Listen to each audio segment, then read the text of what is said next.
અમારી યુટ્યુબ ચેનલના segment public પ્રશ્નમાં આપ સૌનું હાર્દિક સ્વાગત છે. જો તમે યુટ્યુબ ચેનલ પર નવા હોવ તો અમારી ચેનલને સબસ્ક્રાઈબ જરૂરથી કરી લેજો.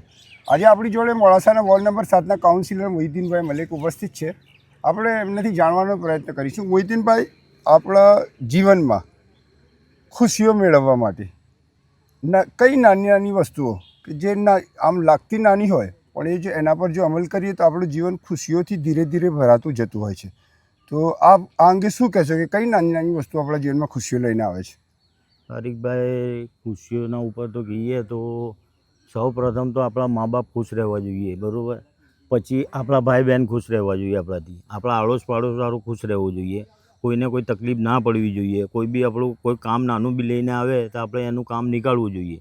એનું કામ નીકળ્યા પછી જે એના ચહેરા પર ખુશી હોય એ આપણને ખુશી. બાકી અમુક લોકો હોય છે, ઘણા બી એવા લોકો હોય છે કે મૂળા ચડાવી દીધે આવું હોય છે, ઘણા બી એવા લોકો હોય છે. પહેલાં જેને નવાજ હશે એને નવાજ હશે, પછી તો બસ.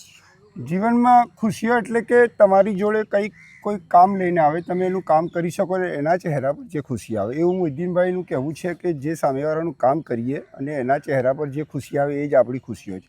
જાહેર જીવનના માણસ છે, દિવસના 25-50 ફોન કોલ રિસીવ કરીને 25-50 કમ્પ્લેનો સોલ્વ કરવાની કોશિશ કરે, એમાંથી 2-4 ન પણ થાય, વધારે પડતી કરવાનો પ્રયત્ન કરે છે. તો આ એમનું મંતવ્ય છે. આપ શું કહેવા માગો છો? કોમેન્ટમાં જરૂરથી જણાવજો. અને અમારી યુટ્યુબ ચેનલ ટોક વિથ તારીકને લાઇક, સબસ્ક્રાઈબ અને શેર જરૂર કરજો.